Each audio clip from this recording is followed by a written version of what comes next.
शुरुआत में एक खौफनाक लाल आंखों वाला मॉन्स्टर दिखाई देता है जो बहुत ही खतरनाक लग रहा है। फिर सीन बदलता है और शिनो सेंसेई अपनी क्लास को लेकर बाहर मैदान में आते हैं ताकि वे शोरिकेन की प्रैक्टिस कर सकें।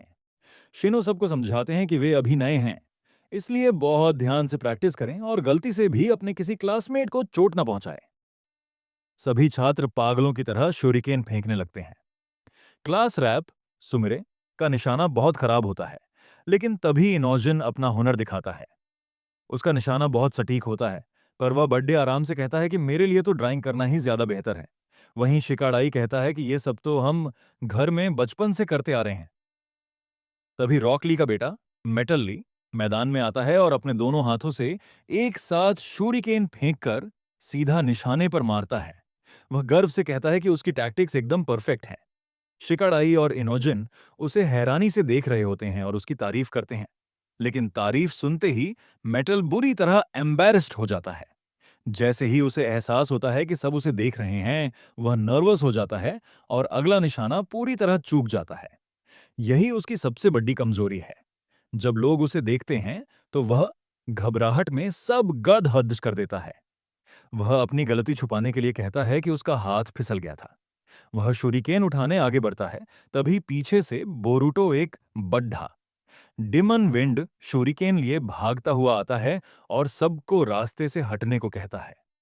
बोरुटो उसे जैसे ही फेंकता है, मेटल उसे रोकने की कोशिश करता है।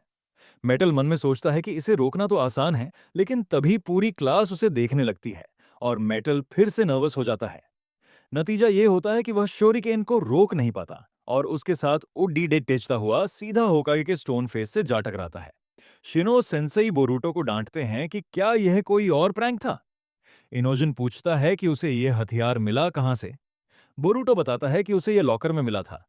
तभी इवाबे वहां आकर कहता है कि वह उसका शूरिकेन था। सजा के तौर पर शिनो उन सबको अपने ऑफिस बुलाते हैं और फिर उन्हें होकागे का स्टोन फेस ठीक करने का काम देते हैं।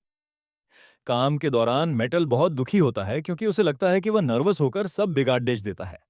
शिकाडाई उसे खरी खोटी सुना देता है कि तुम्हारी इस घबराहट की वजह से हम सब यहां फंसे हैं। काम के बीच में बाकी सब तो वीडियो गेम खेलने लगते हैं, पर मेटल नर्वस होकर जोर जोर से पत्थर पर हथौड़ा चलाने लगता है, जिससे होक्कागे का चेहरा और ज्यादा टूट जाता है। शाम को घर लौटने पर शिकाडाई को उसकी मां टेमारी बहुत मारती है और डांटती है।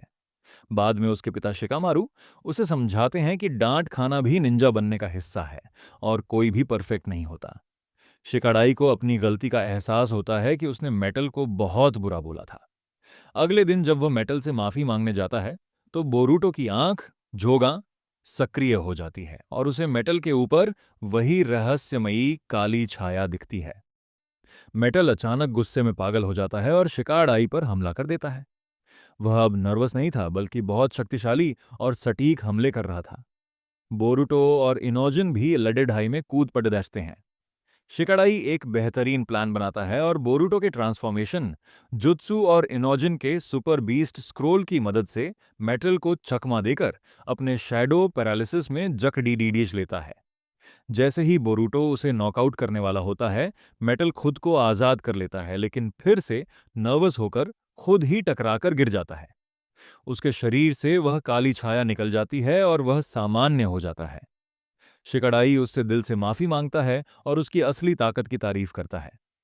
एपिसोड के अंत में वे सब फिर से दोस्त बन जाते हैं और एकेडमी में साथ बैठकर गेम खेलते हैं, जहां मेटल नर्वस होकर बोरुटो का गेमिंग कंसोल ही तो डीएच देता है।